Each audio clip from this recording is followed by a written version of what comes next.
Boom will smoke themselves. They will see the rest of Falcons kind of rotating back towards the mid lane, so I think they know exactly what is going on here. Just to be clear, if I call think the support duo, again, not to keep repeating that point, but we got the Shadow Demon and the Mirana, a classic combo, but the Shadow Demon has so much potential this game. You got the ultimate to remove the Tinker defense matrix, you have the save on disruption. I think you really want Crit to have a good game here. It's going to start with just stacks. I don't think this is the strongest lane. Disruption here in the bottom side, just to allow Amar to grab the rune and walk away. So a little bit of an even start this time around. Now, I will have to say, Amar's bristleback set is hideous, but he does this intentionally, and it's so annoying. Hideous hero. What can he do? Yeah, we'll see. I mean, he's on one of his all-time favorites, as he just alluded to in the all chat, having a little bit of fun here with Boom. But this is ultimate comfort here for Amar. Yeah, and he's going to have a lot of stacks to work with. I mean, we saw how many Falcons had last game. For the Alchemist, sure. You can do the same thing for a Bristleback, a Beastmaster as well. He might need it versus the Huskar. Yeah, I mean, you've got the Shadow Demon, historically one of the better stacking heroes. Needs to get to, level 2 to have the Shadow Poison to do so. And ooh, that's actually going to be the Courier dead here. This bottom lane is really strong from the side of Boom. So not surprised to see Crit starting to drag the creep waves a little bit here. Maybe dodge out as much as they can. Tinker is a surprisingly fast hero, though, I gotta say. I mean, Crit has Windlace, and he's still slower than Tinker. He's carrying a giant machine on his back. How does that even make sense? Never skips leg day, I would imagine. I guess so. Taking on his very comfortable Mirana. This has been a hero he has favored for quite some time. Actually made it.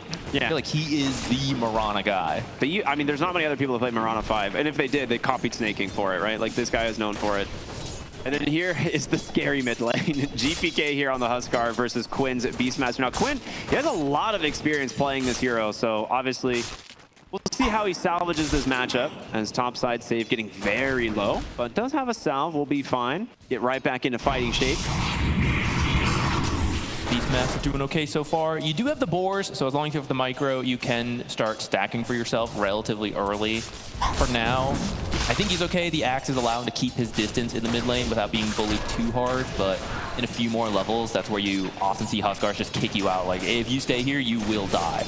Yeah, you have to get as much as you can right now. Yeah, and the panel is right. Like, this is a hero that can fall back to farming the jungle. Like, absolutely, if he is feeling the pressure from the Huskar. And Huskar doesn't like to just be left in a dead lane. Like, he wants to be killing and putting pressure and slowing down his opponents. So it's a little bit of a... Oh, look at the micro from Quinn, actually dragging the wave here with his own boar just to dodge out GPK. Now, they will lose the range creep, but, I mean, exactly what you need to do. You just get it with the axes. That's a good attempt. I mean, this is exactly the type of stuff that you can, do to try and salvage this matchup. The bottom lane, Amar falling very low. Blood Grenade is out. Even the laser committed as well.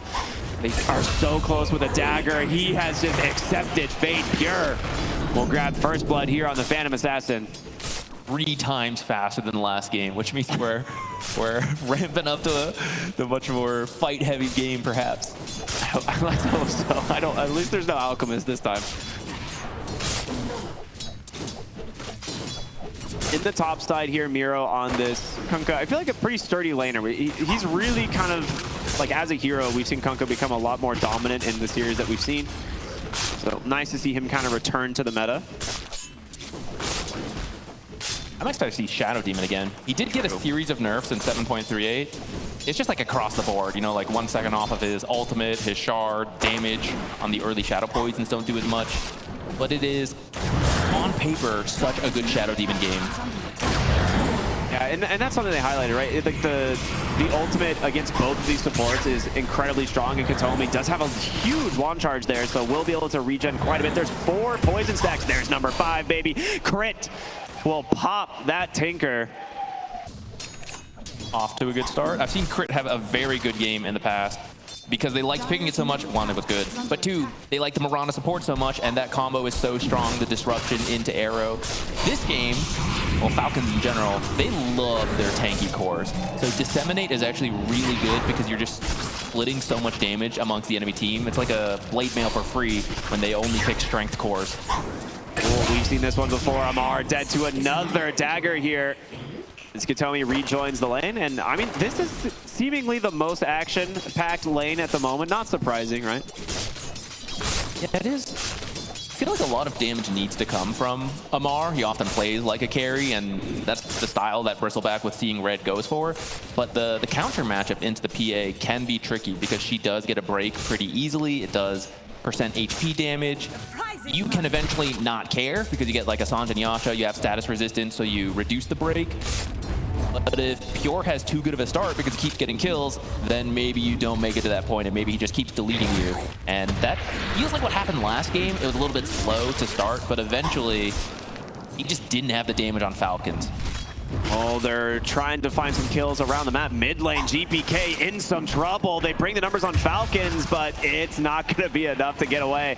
Nicely done, punishing this Huskar. And this is how you have to handle this, right? You just leave the Huskar alone on the Beastmaster, go do your own thing, and then just bring the rest of your heroes in. You know, that'll work. Yeah, you have to try to punish it to save the lane. And I mean, look at his CS on Quinn. It was a smart decision to bring him here. This is not that bad. I know Huskar has a lot of denies, but usually we see the mid hero kind of where that Shadow Demon is. You know, you have like 10 last hits at like 6 minutes into the game, and it's brutal. He's up in net worth. You can't ask for a better start here against the Huskar. And now it's kind of the pressure's on GPK to try and get something done with this hero, right? This is a last pick Huskar. You need to build momentum out of this hero. And, well, that's a lot of stacks. Most likely going to the Kunkka, though. Imagine so. There's not as many stacks from Falcons this time. Amar, though, might be falling here. He is really struggling in this bottom lane. The Tinker and this Phantom Assassin doing so much work. That's a third death for him. The Orb of Corrosion is such a strong item for Phantom Assassin. You can just poke with it on the dagger to get more value out of that, but when you do commit, it helps her do so much extra damage. Great combos in the top lane here from these two. I mean, that's the thing, right? PA, sometimes you skip the Orb of Corrosion if you're not in a great lane, if you can't really fight the enemy offlaner, and you just rush your Battle Fury. But clearly against Amar's Bristleback, they're feeling way better about actually being able to kill him in this lane stage. So picking up those early items makes a huge difference, and now we're going to see a big wraparound topside Fear in through the Twin Gate. There's the Fear out from the Ringmaster, and Skitter on the run. The X, the pullback, though, you are not escaping. Another big kill here for Bedboom as they're going to try and TP in on Snake King. He arrows, he misses the catapult into a perfectly placed torrent from Miro, and they will get another kill. Now, that is a reasonable tip from Miro on that one. He was willing to die there if you can at least kill the catapult, because I think that does keep your tower alive. Oh no, don't again. Close your eyes, everybody. Don't look. It hurts. I mean, he knew he had to try and make it as quick as possible, but yeah, that just slightly off the mark. Catapult. I mean, it's sidestepped at the last second. It put its movement shoes on for sure. Just drifted right around it. It's scary when you see a Phantom Assassin at the top of the net worth, 4,400. I feel like that was what Alchemist was last game, and that's an Alchemist. This is the PA who just has 3 kills, 2 assists, and helped take down a tower. Bold of you to assume the Alchemist even had that much net worth last game. That's true. I don't remember. I don't have a memory. Oh, of course. Never mind. I thought these stacks would be for the Kunkka, but Tinker. This is going to be mostly Katomi and Tinker cleaning these up. A lot of the gold and XP to boost these heroes here in the net worth. You know, Defense Matrix is going to be countered by the Shadow Demon's ultimate. So is Escape Act, actually. So 2 saves technically taken out. But if your Tinker is just really rich and just brings a bunch of heals, and you can get auras that aren't dispelled by the Purge, that's kind of a way to work around it. You know, you're healing everyone on your team, and Shadow Demon can only target one hero, at least until way later in the game. I've been seeing some supports. I think it's particularly been like 9 class that we've seen play a little bit more of aggressive Tinker, going for like an early aghanim shard and then eventually the aghanim scepter with a blink. And he's playing it as just a legitimate core from the support position. So maybe because of, you know, the counter from the Shadow Demon, you kind of consider that as an option this game. But now Falcons definitely a little bit on the back foot, trying to get towards their first set of items. You just, everywhere you look on the map, there are so many stacks being made. Tell me now, higher level than his own carry. Good. PA players, man. Yeah, it's true. I'm kind of sick of the Phantom Assassin. This is one of those heroes that if you're a support, you kind of have dealt with it for quite a while now. Crit coming to scout out stacks. Unfortunately, he's going to see most of them are down, and in fact, he is dead here. He's the one scouted instead. Very nice rune here. Plays going for the disruption, the TP. They don't have the damage. Okay. He makes it out. And he will know about a ward now. He's very aware that there's something there. I actually think he warded, but he was actually just there. He was like, no, I'm in the wrong place. For the side of Falcons, like, we know that like there's this Huskar mid. You're not actually super terrified of the moment. He's kind of just at a middle ground in terms of the net worth. But you have this Beastmaster in the mid lane. I feel like we're going to be seeing him try to get aggressive early. Yeah, we kind of distracted by the Phantom Assassin, but the Huskar has not popped off in the way we were expecting. I think the Beastmaster mid plus that heavy rotation really paid off for Falcons.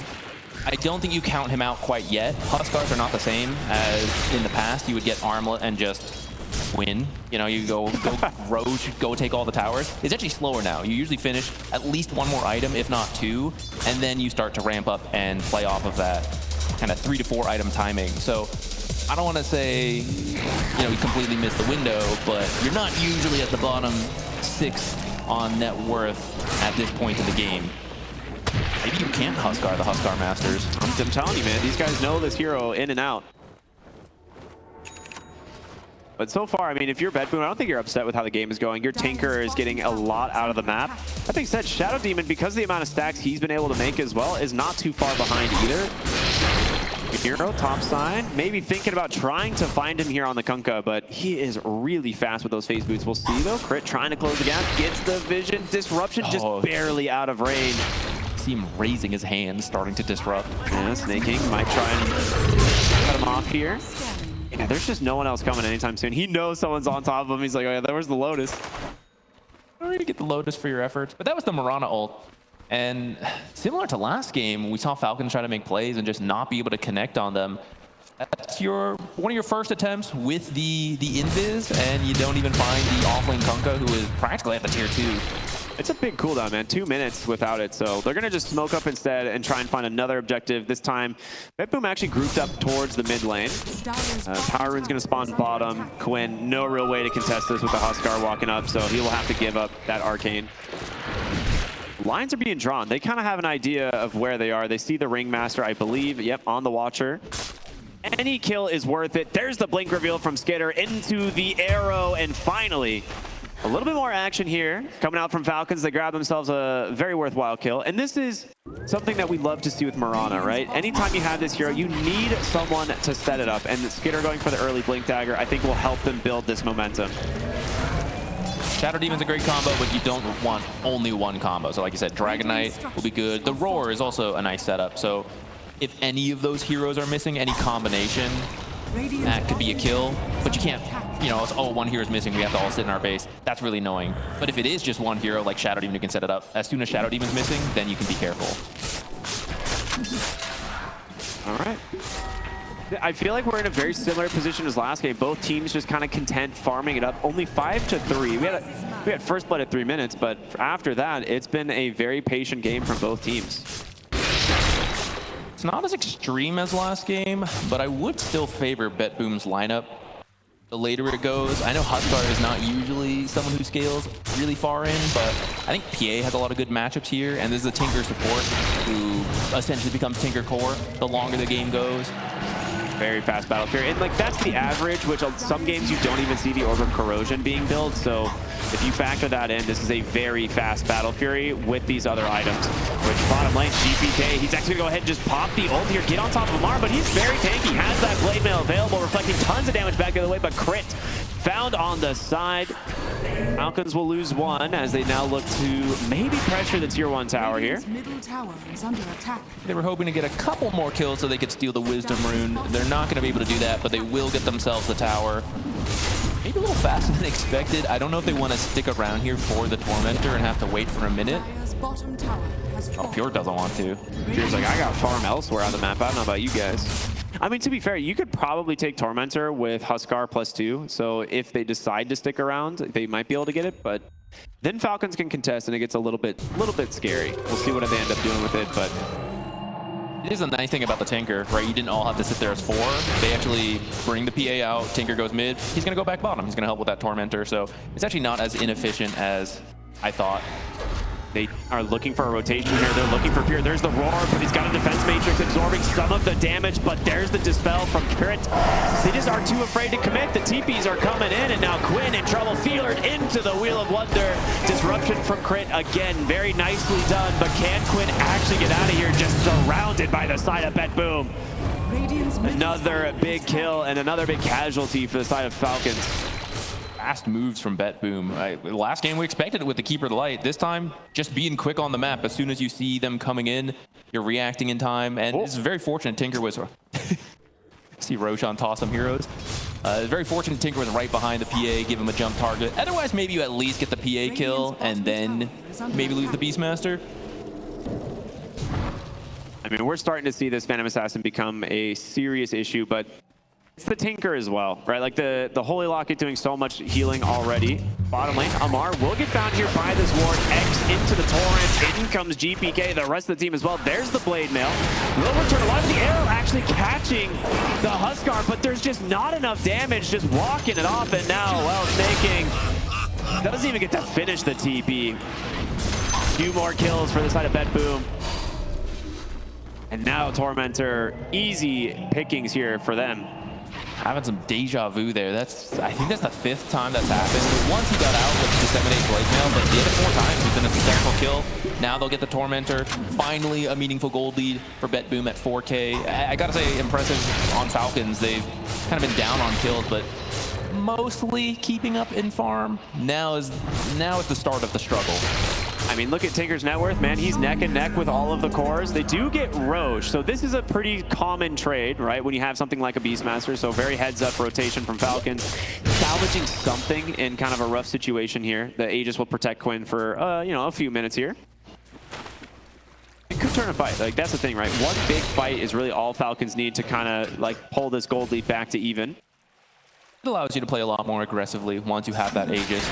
And I think you really gotta find something going your way. They have not made very many successful moves in this series, not even just this game. Yeah, Blink Dagger actually picked up here from Crit, so the support's also looking to play aggressive as well. Quinn sitting on the high ground here, will walk right into a ward, but they have not scouted anybody else. Miro, there they will. They'll see the Kunkka now and back away. I don't think you need to engage if you can just avoid this Aegis timing. You're farming up. You're happy with your Phantom Assassin getting space. All right, this is a big ult in from the Mirana. There's the Roar out from Quinn. He's going to try and find the kill here. The arrow connects. Do they have the damage to finish the job? GPK is down. Now looking for Katomi. There's the blink. The Dragon Tail. A nice Wheel of Wonder. Escape back to bail him out. But Amar ready to close the gap onto the backside. And there they do.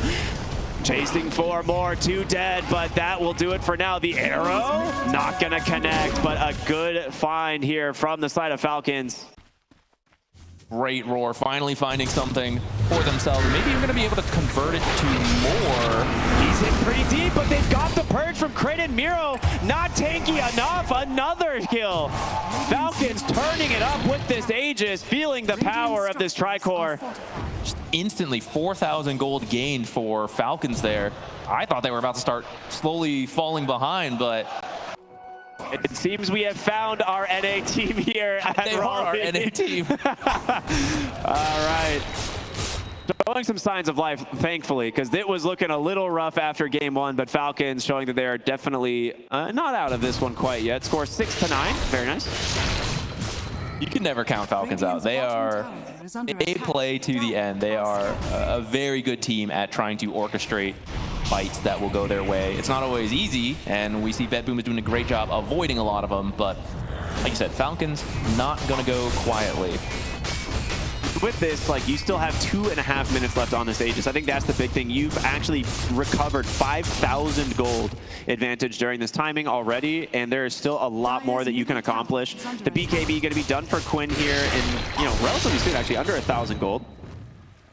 You can finish it before the amplified damage is automatically used in the bottle. I mean, you'd be really strong around that. I feel like he might have been able to, but they just gave all those stacks to Ammar, so it's hard to tell. But this is where the Huskar starts to feel a little bit underwhelming, right? Where at this situation, he's still pretty far behind on net worth, but he doesn't, it's similar to the Alchemist of last game, right? So we'll see what he can do. Top lane Skitter, as well as the rest of Falcons, they're looking for something, might just settle for a very quick tower kill. Towers fall so quickly. You've got the Corrosive Dragon giving some negative armor. Ooh. Save with the whoopee cushion, trying to make some distance, but he's got crit right behind him. There's a demonic purge. No escape back for you and Ammar. A very easy kill for the Bristol back. Take some revenge finally in the lane. Right. There was some animosity after last game in that kill. Credit to the stacks being made though, despite the 4 deaths on that Bristleback. His net worth, he's still 3rd. He's had so much space, so much farm given over to him. I think it's necessary. They often play this way around Ammar. He is this carry off lane player. Radiant's bottom tower has fallen. I like that he's going for an early shard as well. Like playing around the double goose stack is very strong. Mid lane, Quinn. He's got the Aegis, he's got his supports behind him. They've got the Warp Flare to try and root him in place. Arrow's gonna be dodged from Pure. They will get the first life out of this Aegis. We'll see if they can actually bring him down a second time. There's the Wheel of Wonder. Crit has the save, surely. No, he gets caught in on the backside. There's no save, and now looking for more. The blink out will be able to get crit for the moment, but Ammar in some trouble. A second fear. And just like that, a Warp Flare pulls him back in. 2 deaths, and now potentially more. And GPK claims another. That tip to save is very well deserved. That is such a good Wheel of Wonder placement. I think a lot of players would just drop it a little bit in front of where that Aegis spawn is, but he knows Shadow Demon wants to save, so he places it beyond the Aegis respawn and fears him into it, and that is what catches the backline as they try to help him right there. So like you mentioned, Crit wanted to go in for that save, and instead they both get caught and they both fall off the combo. He's got to save himself, but it doesn't really last for long. Even though he gets the blink out for a little bit, GPK eventually runs him down. Yeah, that is why people are very afraid to give this guy the Ringmaster. There's so many like kind of specific little interactions that you can account for, but that is just absolute perfect placement. You could not have asked for a better situation there. Save is so good at all these technical heroes where the placement of your abilities matters a lot. That's why he's played so much more to Keeper of the Light. The Ringmaster here, you can always trust him to land the spells. Snaking no TP for about 20 seconds. I mean, I'm not sure if they're aware, but he is just going to hide in the trees, kind of wait this one out. He'll be fine, I'm sure. No one else can really, no one really cares to come find him at this point. He's appreciating, he's inside, but he wants to appreciate North Carolina. I was like, he's role-playing beautiful and weather, yeah. Beautiful trees, like I'll be in the trees here. They even look like pine trees to some degree. It's true. Not enough acorns, you know, hoodwink not good enough. Got the pine cones. Yeah, we do have pine cones, that's close. Smoke up here from Bet Boom, gonna look for their next target. Now, Quinn does have his BKB this time around. Pure has one of his own. Dude, he is so farmed. Crit, this would be a great start. They're gonna be able to try and get the disruption save, but that is a lot of damage real fast. Pure quickly slicing down Crit as Quinn, at least invis for the moment, trying to hide right now as he makes his way across the river. And it's gonna work. As soon as you lose the Shadow Demon, you don't want to fight. I think Crit is essential to any successful team fight. You need so much from him.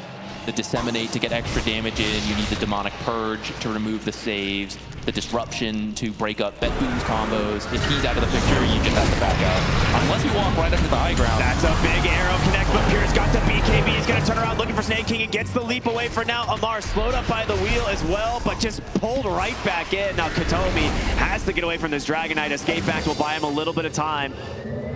Do they have the catch? He's going to try and TP out. He's going to make it. Bet Boom escape completely. See, you know, the Phantom Assassin usually would die in those kind of situations, but she does have the Sanj and Yasha, so it's reducing any of the stuns thanks to that status resistance. Gives her enough time to BKB and jump on out of there. Well, they might have found some more heroes. Miro, a nice find. They got to kill save first. There's the Dragon Tail. The Goo's going to be able to spread to the other side. Demonic Purge on the money. Can they stop the TP out? Yes. Disruption is there. Katomi coming in to try and help. Can Miro survive the blade mail. Buy him a lot of time here, but the disseminate damage, it's overwhelming. And now the Tinker, he's helped a little bit too much, trying to make his way back into the base. Another Dragon Tail is out. Quinn comes in with the axes, chops them down. 3 dead as Falcons find another opening here in this game. Radiant's bottom tower For most of this series, Bzm has been really good about dodging Falcons' play, but that time they scattered. I think they thought, you know, this is just time to farm. Well, Falcons use some of their abilities. Maybe they're going to farm too, but they were wrong. Falcons just run in, find 3 kills, find a bottom tower. If they're lucky, Roche spawns soon, and maybe they even get Roche off of this. And that is a big objective for them once again. We saw what they accomplished with the first Roche on Aegis. Second would give them the banner as well. A little bit more map to play around, but you've got to deal with Pure soon. And this is where things are going to get difficult. He's level 18, on his way towards a Basher. He did pick up the Shard, so we do have the break available here for the Bristleback. So Fan of Knives, a great option here.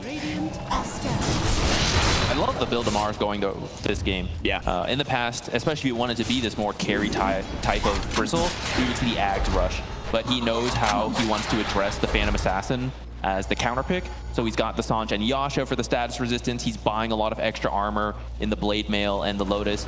And eventually, I'm sure he'll go back for the Ags to deal with the Escape Act and to just do damage in general. But this way, he has a consistent game from early to mid to late game. Crit gonna foul out here, fast blink out. Very quick reactions. Scary in the night. I mean, that was the smoke gank. That just doesn't connect onto anything. Now, Quinn is pretty far on the other side of the map, cutting the wave. The question is if they want to make that trek across the river to find him. Now they'll get the D ward, and that should be the end of that smoke. Not so safe harbor. Is the Lotus finished up as well on Amar? I think so. It's close at least. Radiant's I mean, 100 gold away from Lotus, attack. right? So he's sending the courier over to the secret shop. He should be able to pick that up. Pure doesn't see the courier. Quite see it. Where is it going? It's on an adventure. Did he manually get to the secret shop? That's crazy. Radiant's top tower is under attack. This game, I feel like, is... Dire I mean, luckily it's a lot closer than last game. We haven't really seen much out of the Huskar, but you can still see like Bzm's strength complements it well. So they're going to be the ones trying to pressure the Roshan. Now the smoke does come in from Falcons right away. They've got to contest this. Now, can you find save at the beginning? That would be a great target. Miro getting it all scouted out here from the board. Amar wants to run in, but this Roche is falling and fast. They got it into the hands of GPK. Skitr goes in, does find the Ringmaster, but the rest of Bzm will force him away. Pulled back from the X. Quinn will pop the BKB, trying to do what he can here onto the Phantom Assassin, but they just don't have the damage. Pure still surviving perfect and healthy, and now on the backside of the fight, it's going to be GPK on the Huskar. He committed a little bit too far. Aegis is down. But Bzm still looks like they want to fight. Great arrow, though, from Snake King. Might slow down this chase. You trade Aegis for the Shadow Demon. I mean, taking it away from Falcons, I think, is probably the big win, though. That's true. You definitely wanted to hold on to the Aegis a little longer than that, but I mean, not every fight's going to go perfectly. These are messy fights. Both teams looking to deal with the saves, find the right targets. Like we see Phantom Assassin there. I think she got roared, but they don't have Bristleback nearby, so they didn't have enough damage to actually kill her. Uh-oh, Skitr gonna get found here by the whole side of Bzm as there they go. Pulls him right back in with the X, and that will be 65 seconds without your Dragon Knight. Kenomi, he's still hunting, looking for others. Ooh, no warp player. The King will make it out.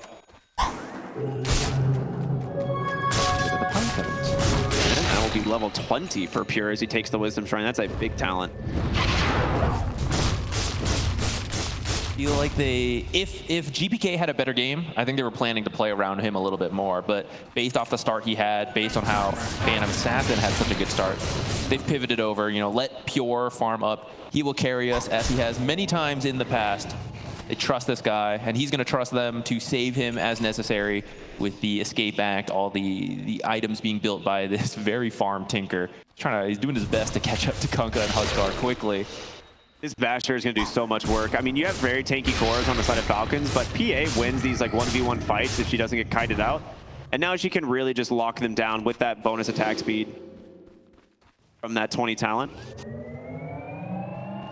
As we're going to see an aghanim scepter for Kunkka. Not something we actually see that often. We've been seeing a lot of blade mail radiance, stuff like that, but he's gone the blade mail, the pipe, just build a lot of auras to help keep his team alive. He's got the Tidebringer shard, which he just grabbed from the Tormentor, and it will be Ags coming out relatively soon. So a lot more damage that he can bring into the fights, I think, in general, which is nice.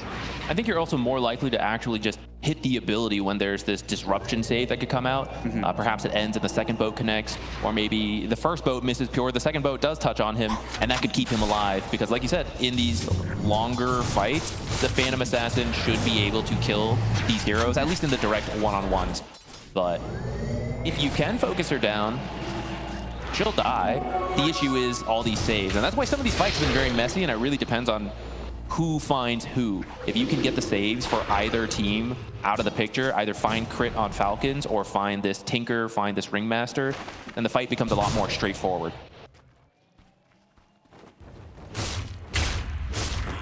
We're going to see Falcons try and group up here. I mean, I feel like they've got an opening. Crit finished his aghanim scepter actually in that last fight. That's why I think they win for that play onto the Phantom Assassin with the Roar. They just didn't have the follow-up damage, so we're going to see them try and make maybe a second attempt here. Headed bottom, though. No one's here. Maybe looking for the Tinker. I mean, finding Tinker is always nice, but it's just so difficult. Yeah, he just clears the ways, TP's out. Well, let's just sit behind Amar here. They have successfully taken some towers from earlier, so it is limiting Tinker's map a bit. The more towers you can keep up, the easier it is to play Tinker. He's down to his last two. All right, drums are popped. They got to find something. GPK would be an amazing target. There's the Dragon Tail, the Roar to follow the arrow on the mark, down to a sliver of HP. They finish the job. Now Miro on the run, tries to TP out. There's the Banishment. Crits found him. Two huge kills here for Falcons, as now with Miro's sideline, we'll see what they can do with this. 50 seconds, neither of these cores available. Deadboom did not expect Falcons to run up that far. Their positioning was not ready for that at all. The fact that you could do the whole combo onto Huskar and neither the boat nor the escape act could even come into play. That was a big rotation. This is unfortunately scouted there for Falcons, as they just popped that ult right next to a ward. So Deadboom going to be a little bit careful about their positioning on the map at the moment.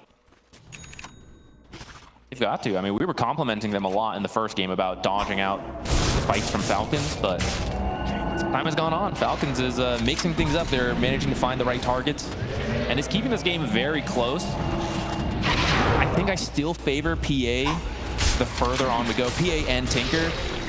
But there is very much a window where Falcons finds a fight like they have been, and they're in front of your base, and these cores will destroy your building so quickly that you could then end up on the back foot where you've lost several barracks, you're stuck in your base.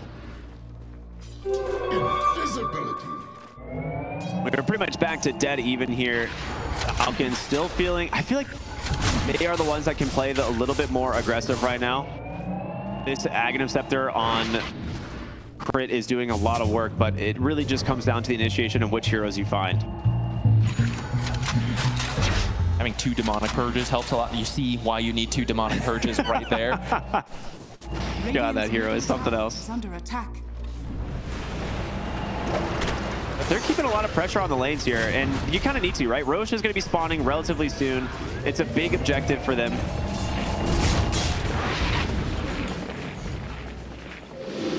I think that's happened in a couple of the fights. Kunkka's boat has not connected in time. Yeah. I think it's actually, it goes a long way to keeping his teammates alive, especially the purge, removing a lot of the saves from the supports. The boat buff is not purged, as far as I know. I'll double check. I don't think so. I don't think it's dispellable. Cannot be dispelled. Yeah. So I think it's really important to save a very high regen hero like Huskar, right? If he doesn't die, he heals so much. So you have to do a lot of effective damage into him through the resistances, through the damage reduction, or damage delay, whatever you want to call it. We'll see. Both teams just kind of biding their time, really. Like, they're outside of those 2 kills top. Falcons just kind of sweeping back and forth between the mid and the off lane to try and keep these lanes pushed in. Amar through the trees here. Not going to find anything, though.